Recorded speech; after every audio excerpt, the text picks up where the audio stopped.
Salve, meus queridos! Na aula de hoje nós vamos falar a respeito do sistema cardiovascular, anteriormente conhecido como sistema circulatório. Ele é composto basicamente pelo coração e pelos vasos sanguíneos. Os vasos sanguíneos principais são as artérias e as veias. Artérias que podem se ramificar em arteríolas, são vasos sanguíneos mais finos, e as veias se ramificam em vênulas. E também existem os chamados capilares sanguíneos, os mais finos vasos sanguíneos do nosso organismo, mais ou menos de um calibre de fio de cabelo. Por isso que eles são denominados de capilares sanguíneos. A função do sistema cardiovascular basicamente é transportar nutrientes, gases respiratórios, oxigênio e gás carbônico, transporte de calor e das excretas, oriundas do nosso sistema excretor. E também uma das funções mais importantes, que é a função de defesa. Tem uma outra aula aqui que eu falei a respeito de defesa do organismo, que é bom você assistir para saber um pouquinho a respeito também de uma dessas funções do nosso sistema cardiovascular. Então, na aula de hoje nós vamos detalhar o estudo da anatomia e da fisiologia, tanto do coração quanto dos nossos vasos sanguíneos. E falar também a respeito da circulação do sangue. Nós vamos falar dos dois tipos de circulação. A pequena circulação, conhecida como circulação pulmonar, que se restringe a pulmões e coração, e a circulação sistêmica ou grande circulação, que é aquela que nós temos a participação dos pulmões, do coração e a chegada do chamado sangue arterial até os nossos vasos sanguíneos. Então é isso aí, vem comigo, vamos falar um pouquinho a respeito do nosso sistema cardiovascular. Começamos pelo estudo da anatomia e da fisiologia do nosso coração. Primeira coisa, gente, coração não é, nunca foi, nunca será centro das nossas emoções. Se você sente alguma emoção, se você gosta de alguém, isso está relacionado ao nosso sistema nervoso. Isso é a função do cérebro. O coração é uma bomba responsável por impulsionar o sangue. Só para você entender uma coisa. Ah, mas quando eu gosto de alguém, meu coração dispara. Colegas, quando você der de cara com um touro bravo também, seu coração vai disparar. Pensa nisso aí. Coleguinhas, centro de emoções é o cérebro e não é o coração. Nossa bomba, que é o coração, tem mais ou menos 350 gramas. Tem esse formatozinho aqui. Algo muito parecido com a nossa mão fechada, que tem uma massa mais ou menos em média de cerca de 350 gramas. Nosso coração é dividido em 4 cavidades. Ele é um coração tetracavitário. São 2 cavidades em cima, chamadas de átrios, que lado direito, lado esquerdo. Aqui é o átrio direito, aqui é o átrio esquerdo. 2 cavidades embaixo são chamadas de ventrículos, tanto direito quanto esquerdo. Não existe comunicação entre o lado direito e o lado esquerdo do coração. São totalmente separados por um septo. Ou seja, um átrio não se comunica com o outro, um ventrículo não se comunica com o outro. Só existe comunicação entre átrios e ventrículos. Existem no coração 4 válvulas ou válvulas que impedem o refluxo do sangue, o retorno do sangue. São elas, essas 4 válvulas ou válvulas. Aqui nós temos representado por esse número 1 aqui. É chamada de válvula pulmonar. Isso aqui é a artéria pulmonar. Impede com que haja refluxo, ou seja, com que o sangue retorne para o coração quando ele vem aqui para a artéria pulmonar. Pelo número 2, nós temos a artéria aórtica, que se localiza aqui, entre o coração e a artéria aorta. Entre átrios e ventrículos também existem válvulas para impedir o refluxo do sangue. Aqui do lado direito fica a válvula atrioventricular direita, conhecida como válvula tricúspide. E do lado esquerdo nós temos a válvula atrioventricular esquerda, conhecida como válvula mitral. É bom a gente conhecer também alguns vasos sanguíneos que a gente tem no coração, tá? Esses aqui, esse e esse, são conhecidos como veias cavas.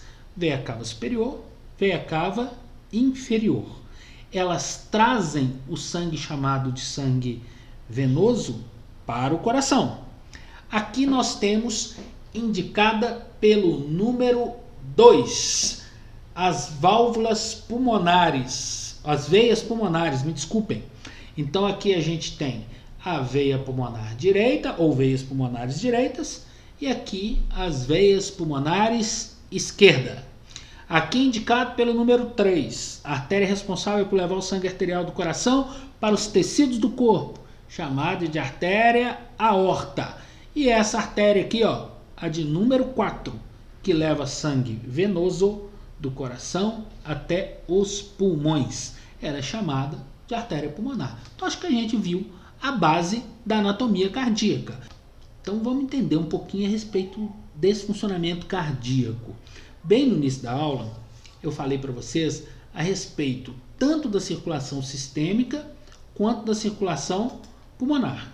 É isso que a gente vai ver agora, tá? Com base naquilo que eu acabei de falar para vocês, né? O estudo dos principais vasos sanguíneos que a gente encontra no coração, tá? Então nós temos a grande circulação ou circulação sistêmica, que funciona mais ou menos assim.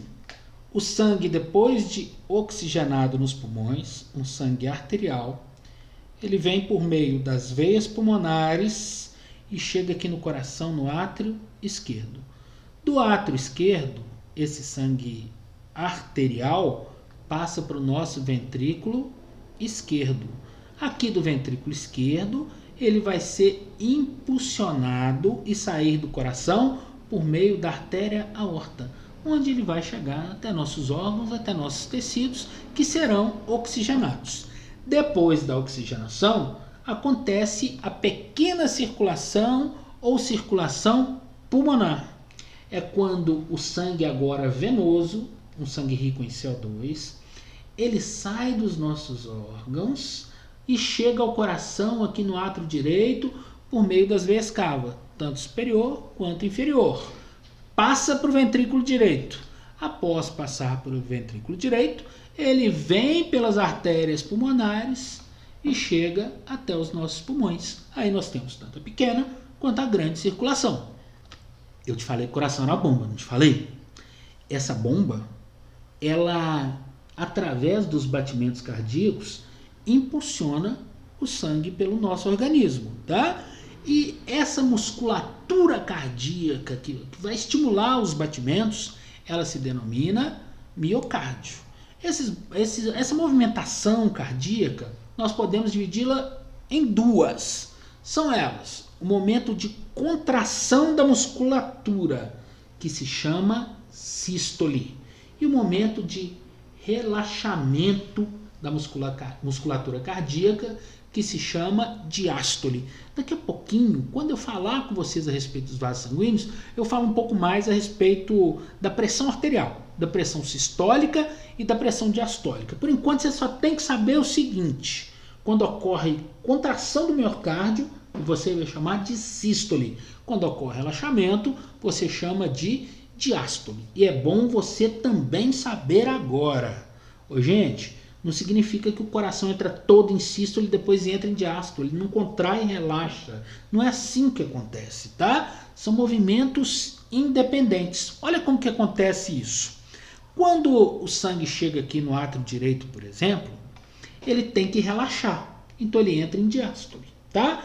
Depois que ele entrou em diástole, ele tem que mandar o sangue para o ventrículo direito. Então ele vai contrair, ó. Ele entra em sístole. Quando o átrio direito entrou em sístole, aqui embaixo tem que entrar em diástole. Tem que relaxar para poder receber o sangue. Então vocês entenderam como funciona? Enquanto aqui o átrio entrou em sístole e contraiu, aqui o ventrículo entra em diástole para receber o sangue. E depois acontece o contrário. Aqui vai contrair, ó, para o sangue sair. Ele vai entrar em sístole. E aqui, nesse momento, vai estar recebendo sangue. Então vai estar em diástole, ok? Então o funcionamento assim acontece. Vocês podem perceber também, gente, que não existe mesmo comunicação do lado direito com o lado esquerdo. Daqui a pouco eu detalho isso também um pouco mais, mas é bom você entender o seguinte, ó. Aqui no lado direito só tem sangue rico em CO2, só venoso. E aqui no lado esquerdo só tem sangue arterial, que é um sangue rico em oxigênio. E eles não se misturam, ok? Nossa circulação é completa. É uma circulação onde não tem mistura de sangue venoso com sangue arterial. E se vocês perceberem, a musculatura aqui do lado esquerdo, ela é mais envolvida que a musculatura aqui do lado direito. Principalmente a musculatura ventricular. Por que isso acontece? Porque aqui do lado esquerdo, o sangue sai com uma pressão maior. Por isso que a musculatura é mais envolvida. Porque pela artéria aorta tem que chegar até os nossos tecidos. Então acho que deu para a gente entender um pouquinho a respeito de sístole e diástole, não deu? Pessoal, agora é hora de falar da frequência cardíaca, tá? A frequência, os batimentos cardíacos, né? Isso vai variar muito se a pessoa está em repouso ou não, se está realizando atividade física, né? Em média, em repouso, são 60, 80 batimentos por minuto, podendo chegar em algumas situações até 200 batimentos por minuto, mas isso não é algo normal e pode ser extremamente perigoso, tá? Essa contração, gente, do coração, ela é totalmente miogênica, tá? São impulsos nervosos gerados no próprio coração, por meio de nódulos ou nós. Tanto o sino atrial, que se localiza aqui, ó, nessa região interna do ventrículo direito, quanto também dos nódulos atrioventriculares. Nódulo atrioventricular, basicamente isso aqui, ó. O impulso elétrico é gerado aqui no nódulo sinoatrial e ele provoca a sístole dos átrios, direito e esquerdo, né? Vai contrair. Depois desse impulso elétrico chega o nódulo ou nódo atrioventricular. Aí esse nódo atrioventricular é que vai provocar a contração aqui das cavidades inferiores, tanto do ventrículo direito quanto do ventrículo esquerdo. Beleza? Tranquilinho? Para a gente finalizar aqui o estudo do coração, tá? Da mesma forma que qualquer órgão do corpo humano, o coração também necessita de nutrientes, necessita de oxigênio. Isso chega ao miocárdio por meio dessas artérias aqui, ó. São ramificações da aorta, são chamadas de artérias coronárias ou coronarianas. Elas são responsáveis por nutrir diretamente o coração, por nutrir diretamente o músculo cardíaco, que no caso é o miocárdio. Em determinadas situações, pode acontecer um acúmulo, que são chamados de ateromas, são depósitos de colesterol. Isso aqui pode provocar uma arteriosclerose, a obstruir diretamente a artéria. Quando obstrui a artéria coronariana, o coração deixa de ser nutrido. Isso pode provocar um infarto ou também conhecido como infarto agudo do miocárdio. A mesma coisa, os termos são sinônimos. Finalizado o estudo do coração, é hora da gente falar a respeito dos vasos sanguíneos. Os vasos sanguíneos principais são veias e artérias. Tanto veias quanto artérias são formados por tecidos específicos, conjuntos teciduais chamados de túnicas. São 3 túnicas. Essa aqui se chama túnica externa. Ela é constituída basicamente por tecido conjuntivo fibroso. Essa aqui se chama túnica média. Ela é composta basicamente por fibras elásticas e por musculatura lisa. Essa aqui é a túnica interna. A túnica interna é constituída por tecido epitelial uniestratificado, denominado endotélio. Lembra que eu te falei no início também. As veias se ramificam em vasos menores, que são chamados de vênulas. As artérias também se ramificam em vasos menores, chamados de arteríolas. Existem outras diferenças entre ambos e é isso que a gente vai abordar agora. As paredes venosas são mais finas do que as paredes arteriais, porque a pressão na veia é menor. Daqui a pouco você vai entender o porquê. A camada muscular da veia é menos desenvolvida do que a artéria. A pressão sanguínea eu já te falei, que tende a ser menor. E por apresentar menor espessura muscular, menor pressão sanguínea, as veias são dotadas de válvulas para evitar o refluxo, ou também conhecido como o retorno do sangue. Beleza? Oi, gente, ao falar de artérias e veias, a gente tem que ter outro detalhe também, que não pode passar batido. Muito cuidado, você não pode falar que artéria é aquele vaso sanguíneo onde só circula sangue arterial, e veia é onde circula sangue venoso. Não. Ah, mas o que é sangue arterial e sangue venoso? Sangue arterial é um sangue rico em oxigênio. Sangue venoso é um sangue rico em CO2, é rico em gás carbônico. Por que eu não posso falar isso? Só exemplo do que a gente já falou. Artéria pulmonar carrega sangue venoso. As veias pulmonares carregam sangue arterial. Ah, mas como que eu vou diferenciar uma da outra? Dentro daquilo tudo que eu falei para vocês, além disso eu posso te falar o seguinte: a veia sempre chega ao coração. Ela traz o sangue ao coração. A veia vem. A artéria sempre sai do coração levando o sangue. Essa é uma outra diferença também que eu tenho entre ambas. A veia vem e a artéria leva o sangue do coração para outras partes do organismo. Aí, ó, agora é a hora de falar das válvulas ou válvulas que eu falei para vocês lá que estão presentes nas veias. Lembra que a pressão sanguínea é menor? Então, por ter pressão sanguínea menor, pode haver refluxo, retorno do sangue. Então, para que isso não aconteça, entra em funcionamento essas válvulas. Então, quando o sangue passa, as veias posteriormente têm o funcionamento das válvulas que fecham, impedem com que o sangue retorne, ou seja, com que haja o refluxo. Em determinadas situações por mau funcionamento, o que pode acontecer aqui, gente? Pode acontecer a formação das chamadas varizes, justamente pelo mau funcionamento dessas válvulas ou válvulas presentes nas nossas veias, que evitam justamente o refluxo de sangue. Já finalizando, vamos falar da pressão arterial. Já te falei de pressão sistólica e diastólica, né? Então, mais ou menos isso quando você escuta do médico: ó, a pressão tá boa, tá 12/8. O que é que significa esse 12/8? Esse 12/8 é a nossa pressão arterial, onde é maior, que é o 120 e não 12, 120 milímetros de mercúrio, indica mais ou menos a chamada pressão sistólica. É quando lá no ventrículo esquerdo contrai para o sangue sair. A menor, que é a 80, que o pessoal costuma falar 8, né?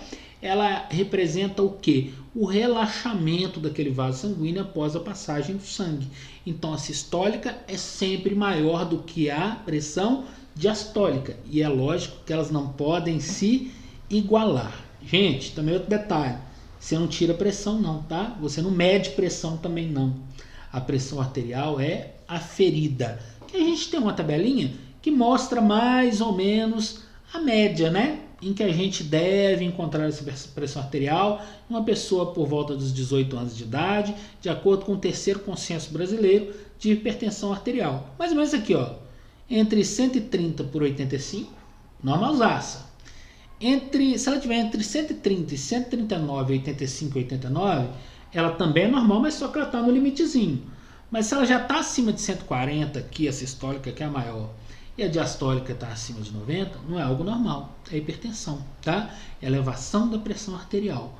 A hipertensão é perigosíssima, silenciosa, pode levar a infarto agudo do miocárdio, que é considerada uma das maiores causas de morte no mundo inteiro. Então é isso aí, gente. O que eu tinha para falar para vocês do sistema cardiovascular era o que foi detalhado. Espero que tenha contribuído. Um grande abraço e até a nossa próxima aula.